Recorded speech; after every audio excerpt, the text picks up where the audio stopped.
अस्सलाम वालेकुम फ्रेंड्स। जैसा कि आप सब जानते हैं, सीटेट के फॉर्म फिल करना स्टार्ट हो गया है और बहुत कम सीट्स रह गई है, इसलिए आप जल्द से जल्द फॉर्म फिल कीजिए।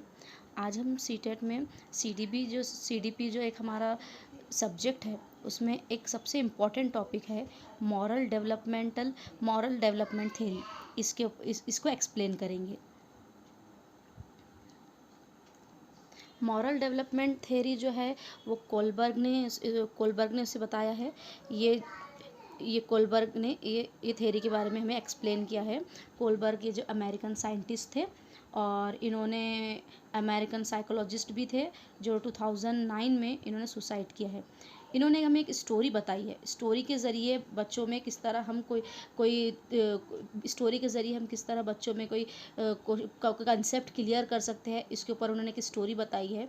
जबकि ये स्टोरी एग्ज़ाम में इससे रिलेटेड कोई क्वेश्चंस नहीं आते हैं, लेकिन इसमें कुछ ऐसे टाइप्स है जो एग्ज़ाम में बहुत इंपॉर्टेंट है। और ये जो टॉपिक है कोलबर्ग्स थ्योरी या मॉरल डेवलपमेंट थ्योरी, ये 2 to 3 मार्क के लिए हमें एग्ज़ाम में पूछी जाती है। 2 to 3 मार्क, और कभी कभी ये तो 4 to 5 मार्क्स के लिए भी एग्ज़ाम में आती है। इसलिए आप जो है पियाजे की थ्योरी होती है, कोलबर्ग की थ्योरी होती है, वाइगॉस्की की थ्योरी, ये 3 थ्योरियों को आप अच्छे से लर्न कीजिए, अच्छे से उसे समझने की कोशिश कीजिए, ताकि आपको इससे रिलेटेड जैसे भी क्वेश्चन आते हैं आप उसे ईजिली सॉल्व कर पाएंगे। ओके, नेक्स्ट हम देखते हैं कोलबर्ग की थ्योरी। ये जो टॉपिक है, इसमें हमारे हाथ से जो नोट्स है, सबसे पहले तो आप जो टॉपिक है उसकी एक लिस्ट बनाइए, एक स्लेबस बनाइए उसका, कि कौन कौन से टॉपिक इंपॉर्टेंट हैं, और उसके ज़रिए वो टॉपिक को आप अपने हैंड रिटन नोट्स बनाइए। ये जो है मेरे हैंड रिटन नोट्स ही है। इसमें आपको मैं समझाने की कोशिश करेंगे हम कि आपको कैसे पढ़ना है, और ये कैसे एक ट्री डायग्राम के थ्रू हम कोई भी चीज़ बहुत इजीली समझ सकते हैं। इसीलिए जो हमारे हैंड रिटन नोट्स है वही हमने इसके ऊपर पोस्ट कर दिए। देखिए, सबसे पहले तो मॉरल डेवलपमेंटल थ्योरी जो है वो, और कोलबर्ग की थ्योरी, उन्होंने मोरालिटी के बारे में, कोलबर्ग ने जो है मोरालिटी के बारे में बोला है। अब यहाँ पर देखिए आप, मोरालिटी क्या होती है। मोरालिटी यानी बच्चे को सही और गलत की पहचान होती है। वो सही और गलत को पहचान सके, उस पर फैसला ले सके, उसे हम क्या कहते हैं, मोरालिटी। मोरालिटी किसे कहते हैं, बच्चा सही गलत की पहचान कर सके और सही डिसीजन ले सके, उसे हम बोलते हैं मोरालिटी। देखिए, कोलबर्ग ने 2 चीज़ों को बहुत इंपॉर्टेंट दिया है। एक तो है मॉरल डेलिमा और एक मॉरल रीजनिंग। ये 2 चीज़ें हैं जो बहुत इंपॉर्टेंट है कोलबर्ग ने मोरालिटी के बारे में बताया है, और वो बच्चों को स्टोरी बताकर उनसे क्वेश्चन करते थे। और वो एक अमेरिकन साइकोलॉजिस्ट थे जो 2009 में उन्होंने सुसाइड भी किया है।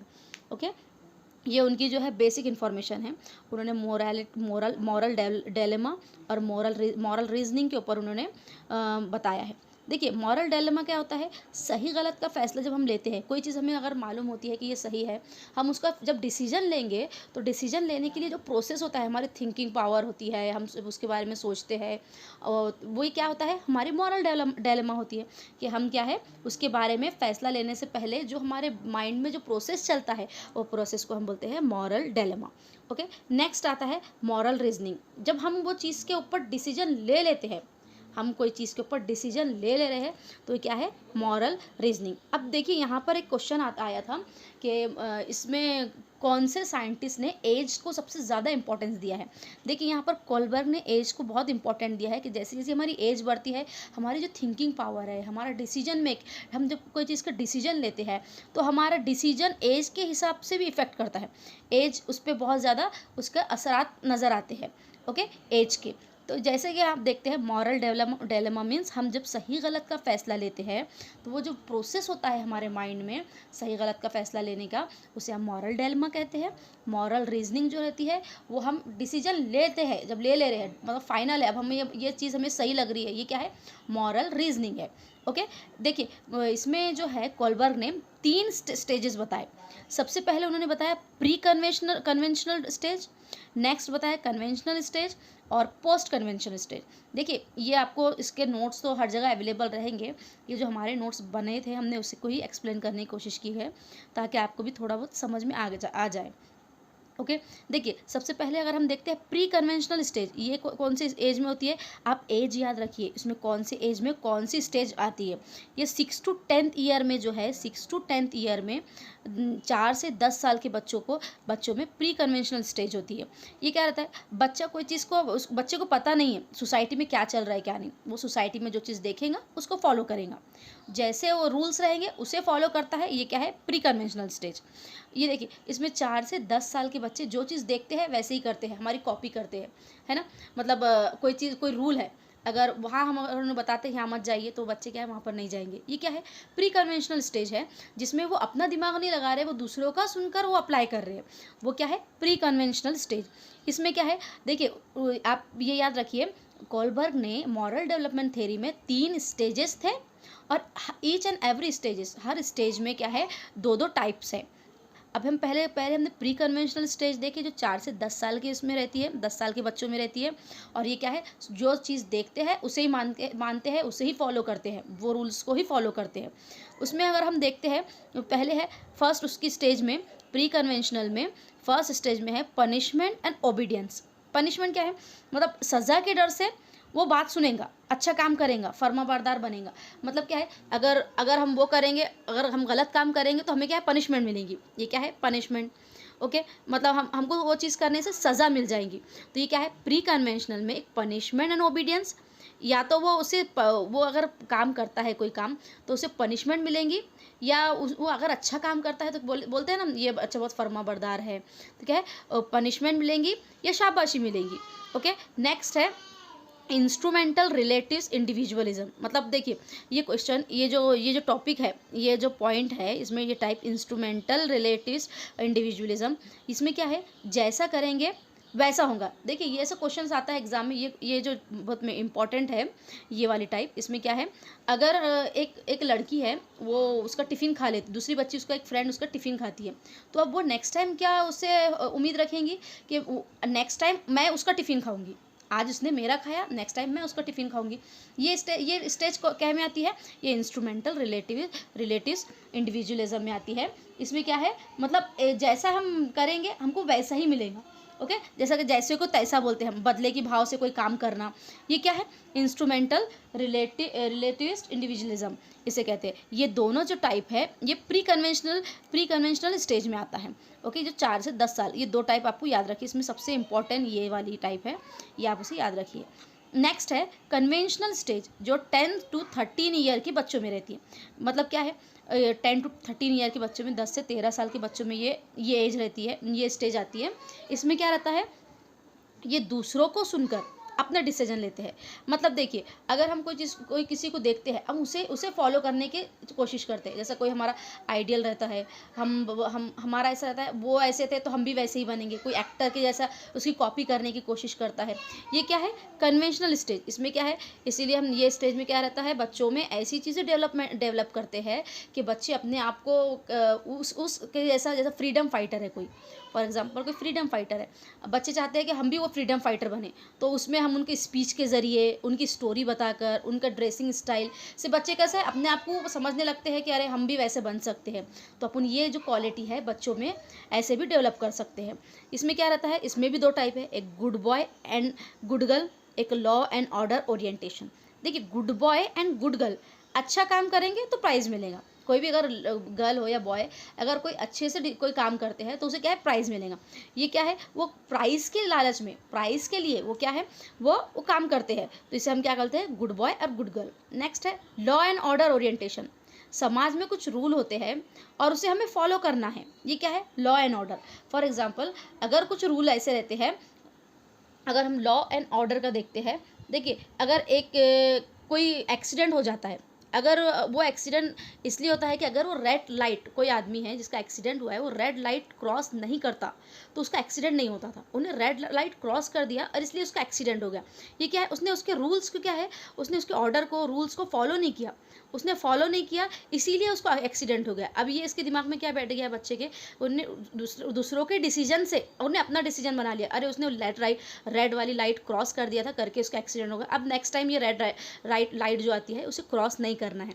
यानी इसने अपने दिमाग में क्या बना लिया, दूसरों को सुनकर, दूसरों को देखकर जो डिसीजन लेता है उसे क्या बोलते हैं, कन्वेंशनल स्टेज। इसमें एक आता है गुड बॉय और एक आता है लॉ एंड ऑर्डर। दूसरे के लॉ, दूसरों को देखकर लॉ और उसके मतलब कोई उसूलों को देखकर अपने आप में माइंड में वो कंसेप्ट बना देना और रूल्स को फॉलो करना, ये क्या है? Conventional stage. Okay, next and last है post conventional stage. Post convention stage क्या है? ये 13 साल से अबव के बच्चों के लिए रहती है। ये इसमें क्या रहता है, अब वो अपने खुद के डिसीजन लेने लग जाते हैं। जो बच्चे रहते हैं वो क्या है, अपने खुद के डिसीजन लेते हैं। सबसे फर्स्ट उसमें टाइप देखेंगे, सोशल कॉन्ट्रैक्ट ओरिएंटेशन है और एक है यूनिवर्सल इथिकल प्रिंसिपल ओरिएंटेशन। देखिए सोशल कॉन्ट्रैक्ट ओरिएंटेशन जो है, सोशल कॉन्ट्रैक्ट ओरिएंटेशन में क्या है, डिसीजन खुद से लेंगे अगर मतलब वो रूल सही है। फॉर एग्जाम्पल जैसे हमने बताया आपको, रेड लाइट क्रॉस करने से एक्सीडेंट हुआ, यानी ये डिसीजन ये रूल सही है तो वो उसे फॉलो करेगा। ओके, मतलब जो रूल सही है वो उसे फॉलो करेगा, और अगर वो रूल गलत होते हैं, कोई रूल या उसूल गलत होते हैं तो वो उसे फॉलो नहीं करता है, वो उसे ब्रेक कर देता है। ये क्या है? सोशल कॉन्ट्रैक्ट ओरिएंटेशन, जो जहाँ पर रूल फॉलो करता है, अगर अच्छे रूल है तो उसे फॉलो करेगा, अगर उसको लग रहा है नहीं ये गलत बात है तो वो उसे तोड़ देगा और अपने खुद से डिसीजन लेगा। ये क्या है? ये है सोशल कॉन्ट्रैक्ट ओरिएंटेशन। और लास्ट है यूनिवर्सल इथिकल प्रिंसिपल। देखिए ये जो लास्ट वाला है इस पे भी बहुत सारे क्वेश्चन आते हैं। इसमें क्या है, अगर कोई चीज़ उसमें उसको ऐसा लग रहा है कि नहीं ये रूल गलत है, या ऐसा नहीं ऐसा होना चाहिए, यानी इसमें अपना अपना डिसीजन ले रहा है वो बच्चा जो है वो अपना डिसीजन ले रहा है और वो नए रूल बना रहा है, वो रूल को तोड़ दे रहा है, तो ये क्या है? Universal ethical. जैसे कि हम देखते हैं बहुत सारे ऐसे लोग रहते हैं, जैसे कोई फ्रीडम फाइटर है, उन्होंने बहुत सारे रूल तोड़ के मतलब उन्होंने अपने देश को जिताने के लिए बहुत सारे काम किए, नए नए काम किए, तो ये क्या है? Universal ethical. उन्होंने क्या है, अपने रूल्स को तोड़कर अपने लिए कुछ और नया काम किए। वो रूल्स को मानते ही नहीं और अपने मन से नए रूल्स बनाते हैं, उसे क्या कहते हैं और वो अपने लिए या दूसरों के फ़ायदे के लिए वो रूल्स बनाते हैं, इसे क्या कहते हैं? Universal ethical principal.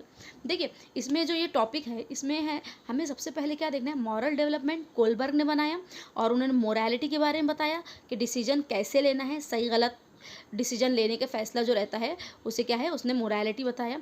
इन्होंने क्या है, अमेरिकन बॉयज़ पे 72 अमेरिकन बॉयज़ के ऊपर ये एक्सपेरिमेंट किया।